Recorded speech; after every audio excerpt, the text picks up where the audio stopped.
Hello everybody and welcome back to Grappling Man's videos. Today I'm going to do my first ship build video and we're going to do it on my Imperial Eagle. And before we begin though, please remember, if you like the videos, please subscribe, like or comment, and spread the word around. Trying to build my channel up and do positive videos for Elite Dangerous, a game I absolutely love.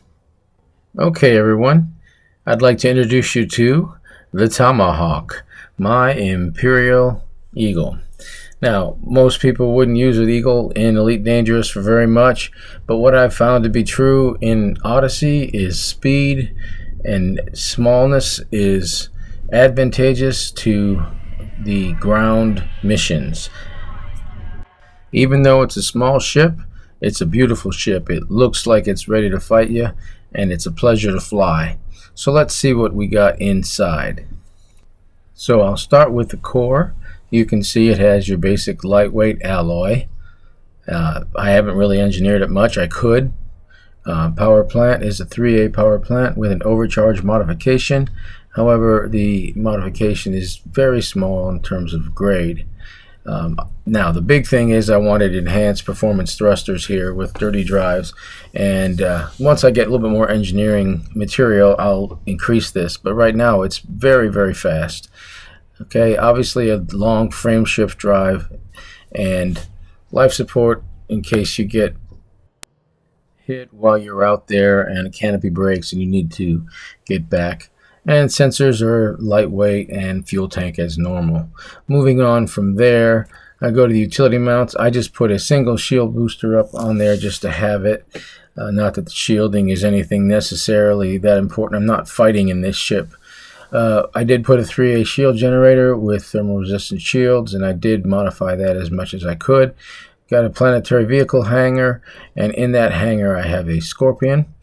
I put a hull reinforcement package, a good fuel scoop because you're going to be jumping a lot, a detailed surface scanner so you can scan planets, and what I think are the two most important things, the Super Cruise Assist and the advanced docking computer, because you are going to be hitting planets, landing on planets, flying long distances, and doing all kinds of stuff that gets super tedious trying to land and take off, and you want to take your hands off that controller once in a while. So since I will not be doing any fighting with this ship, no has-reses, things like that, only landing on the planet surfaces and doing missions of scanning missions or attacking missions, I put the remote flechette launcher and 2 missile racks on there.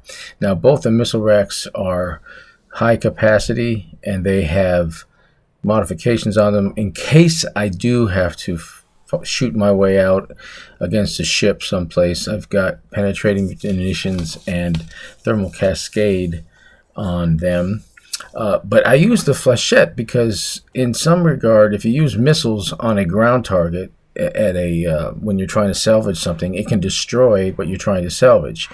But the remote flechette launcher will only kill the people that are there. It won't destroy the material you're trying to collect. At least that's been my experience and what I've seen other commanders say about it as well.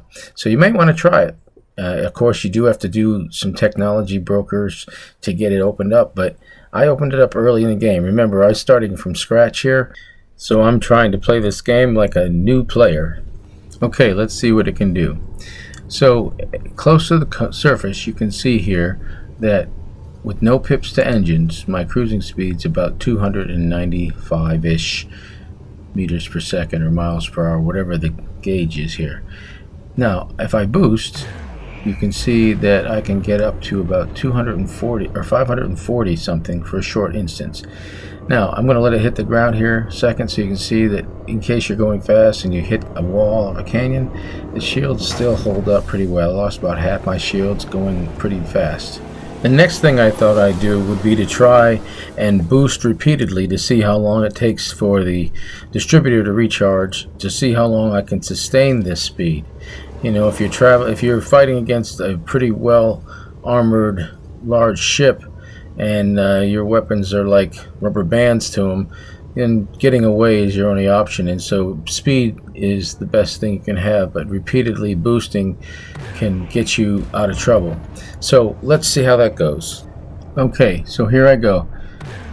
if you watch this sequence, you'll notice it takes about 7 seconds to drain the distributor and get it back to about the second from the top notch to be able to boost again. And also, if you look at the speed, you'll see I range from 550 something to just before it gets to 500. So I can stay in the 500s repeatedly with this for the most part, and I can use that to my advantage to escape an enemy. The camera suite in Elite Dangerous is very cool, so I thought I'd give you another glimpse of that same sequence just from the back of the cockpit. You can see that it's pretty cool to fly this thing, and the scenery is pretty cool. Okay, so the next thing that I want to do is see how it performs. So I put all pips to engines and I put it in the blue, and I tested the yaw rate, which you can see here. It will take about 20 seconds for this Eagle to make a complete 360-degree turn using yaw. Of course, probably wouldn't do that in a real engagement. I did not test flight assist off, which is something I probably could have done or should have done. Next, I tested its pitch, and you'll notice it's got a very fast pitch rate. It took about 9 seconds to make a complete 360 turn in the pitch direction. Next, I tried the roll, and of course it's very fast, rolling less than 3 seconds. Next, I did the frame shift charge, and this is going to take about 15 seconds. While I'm going 500 meters per second, I can pretty much dodge some people that are trying to interdict me and get away. Now let's take a look at how it operates when it comes in for a landing. Obviously, being small, it doesn't require a large area to land, but you'll notice you can also turn on the auto landing, which I don't usually use, but I wanted to show you that it is useful. On occasion, you get too close to the base and you get told that you are going to get a bounty impaired, which will screw up your attempt to try to raid the base because you'll now have a bounty. And this ship is so fast, you can leave the restricted area just like that. And because it's so small, you can get really close to the base without too much trouble, instead of landing on the pad or landing a long distance away. It's always best to dismiss your ship after you land, especially if you're playing in open. If you're not playing in open, then you probably can just leave it there. But very effective in getting in and out of a base. You can also maneuver around the bases and look for the power building or the command centers and land near those things if you'd like. And since this is Odyssey, one of the best things about it is the Scorpion SRV. Now, I'm not going to spend a lot of time with this because that's a whole other video, but the Scorpion is built perfectly for Odyssey in terms of attacking people on foot like this. There's an innocent bystander just wandering around, and you can target this guy with either a repeating rifle, which can be controlled by a partner player, which I think is awesome, or by a missile. And obviously it's very effective. I'm not going to spend a lot of time with this, but obviously the Scorpion is a very, very effective weapon against ships and personnel. And once you're finished with the base attack, you can always drive that powerful little Scorpion back to the Eagle and get on board, and we can now use the Eagle to attempt to cause a little problem for this base. Now, this technique is as old as Odyssey itself. You fly in, you're going to get attacked by ground weapons, and you can use missiles, you can use cannons, you can use kinetic weapons in general. I use my flechette launcher. You can see the little shrapnel flying everywhere, and I can also use a missile. There's a couple of these guys are embedded inside the little opening in that building there, so I'm going to have to use a missile in there. But the flechette launcher will clear out a large area. Now there's a lot of building structures here, so it may not get them. It doesn't work as good here as it does in the open when you're doing a salvage mission. But in a place like this, I can either use the flechette or the missiles and kill the personnel, and then go back down and raid the base, take the power supply, and move on.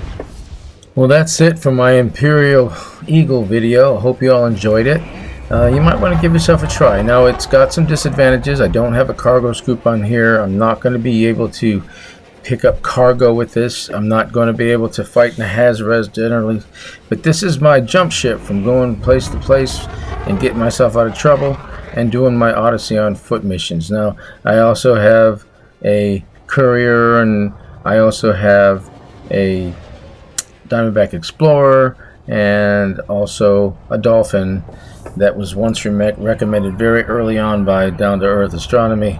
But this ship and the courier are probably my most fun to fly. But anyway, I hope you enjoyed it, and give it a like, give it a comment, and we'll catch you later. Grappler Man out.